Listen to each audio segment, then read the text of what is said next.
Here we are. Round 2 of the Stanley Cup Playoffs, and the Montreal Canadiens are set to facing the Buffalo Sabres Wednesday night in Buffalo. Let's dive into the series, let's dive into the matchup and talk about the predictions here. I just wanted to say, I had the Montreal Canadiens beating the Lightning in 7 in my bracket. I was very clear on that, and my prediction came true.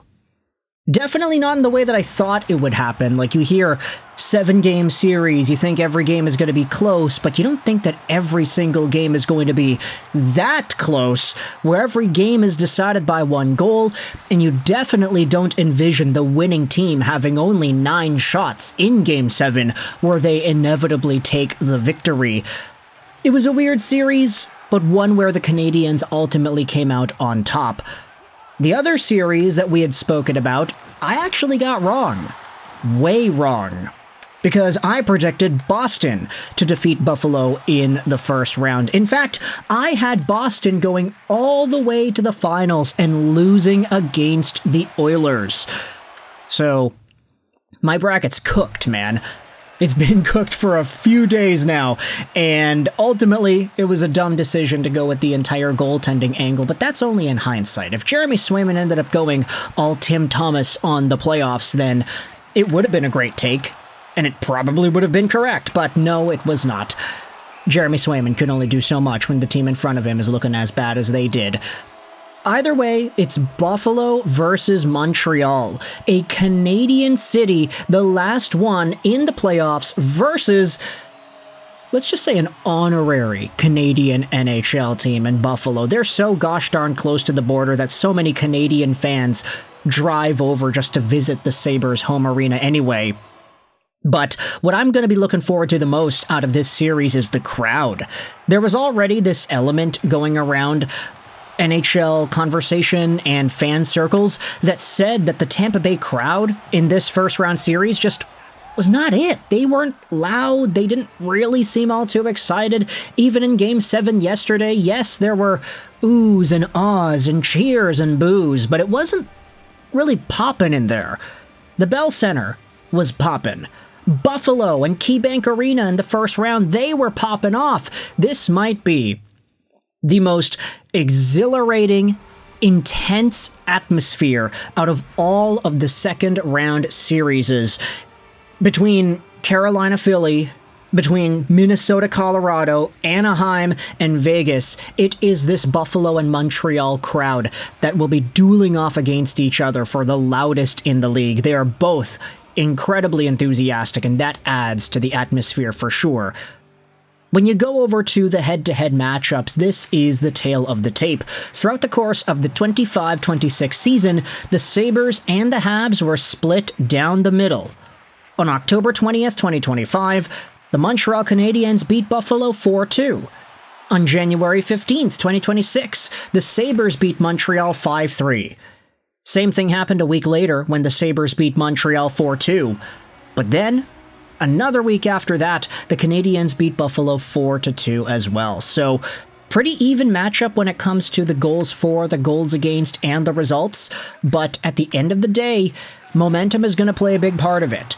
The Montreal Canadiens, you can say, they barely survived the Tampa Bay Lightning. And I say barely survived, that's kind of generous as to what actually happened in the series. We mentioned this in the post-game video yesterday. Montreal probably didn't deserve to win Game 7 from a chance, quantity, and quality point of view. But at the end of the day, sometimes you just got to get a little lucky to win. Sometimes you need the hockey gods to do their business, and that's exactly what happened. The Canadiens squeaking out a victory through the jaws of very little shooting power and shot quantity. Meanwhile, you take a look at the Buffalo Sabres. They dominated Boston in some of these games. 6-1 victory in Boston. They don't care nothing about home ice advantage or whatever. Sure, there were some tight games, Boston squeaking out a Game 5 victory in overtime in Buffalo. But ultimately, I'd say that the Sabres, they have a little bit more mojo and a bit more stopping power heading into the next series here. If there is a team that probably feels a bit more confident in themselves heading into this round 2, I'd say it's probably Buffalo. But Montreal, as we've been seeing against this Tampa squad, they know how to play up to their opponent. The Tampa Bay Lightning focused on a much more defensive style than what Buffalo might be inclined to execute in this series, and Montreal matched what it was Tampa was giving them to a T. They were able to play up to the defensive standard. They squeaked out a victory in Game 7. Now, it might be shifting over to a high-flying offensive series versus the Buffalo Sabres. Lots to like out of Buffalo. You think about the guys that have been really coming out to play and taking over the score sheet for this Sabres squad. Obviously, the main dudes, Rasmus Dahlin has been stepping up, but so has Owen Power. This defense core with Byram, Power, Dahlin, these guys have gone out there and produced like crazy. And then you have some potential Twilight stories here too.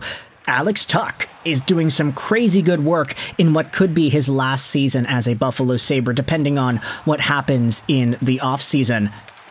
Tage Thompson has been scoring. Peyton Krebs is starting to look like a top 6 forward finally. And then you have the shenanigans, as pointed out by guys like Zach Benson and Josh Doan. There's a lot to like out of this Sabre squad. Meanwhile, on the Montreal Canadiens side of things, I know the points say what they say, but I think a lot of Canadiens fans are still expecting more out of Caulfield, Slavkovsky, Suzuki. One good game or a whole bunch of extra assists is not going to cut it for this fan base. We know they are capable of more.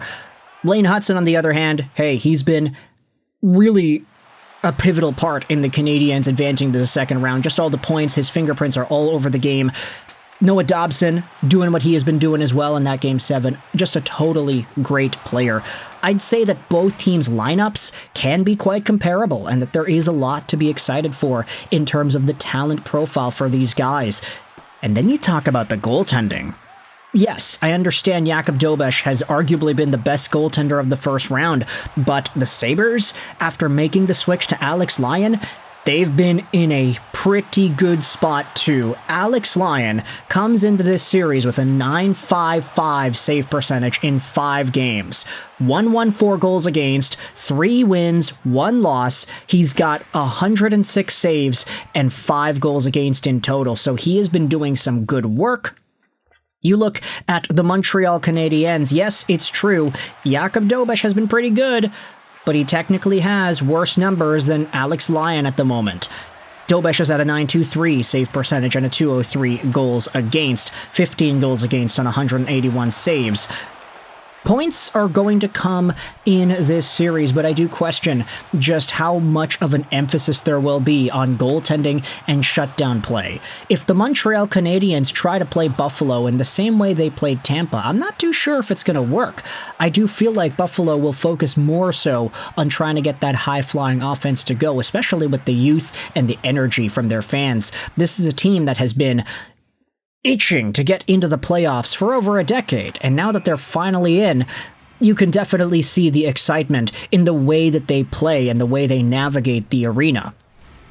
Versus Tampa Bay, it's like, oh, well, they've made the finals so many years in a row, 2020, 21, 22, they won the cup twice, they have so many of their veteran guys still on the team right now. It's not like they were really going out there and pushing the pace as much as they had in those series and cup wins 5-6 years ago.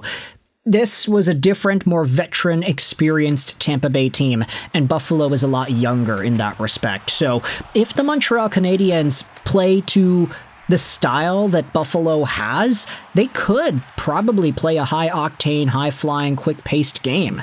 I question whether or not they come out on top in a 7-game series in that scenario, but it's definitely going to be fun to watch. We know they can play that style, but ultimately, this will be the loudest series out of all of the 4 second-round series that we have.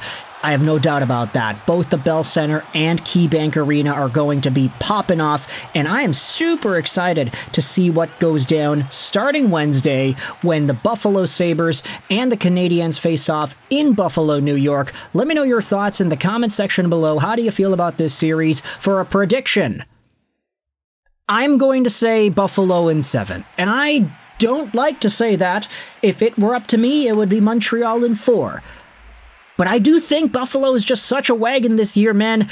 It also feels like the fact that one of Buffalo or Montreal will get to the third round before Toronto does in this entire Austin Matthews era, it's such a smack in the face to Toronto Maple Leafs fans, and I love that for them. But either way, I'm a Canadiens fan. I predicted them over the Lightning in 7. I'll predict they lose here in the second round to Buffalo.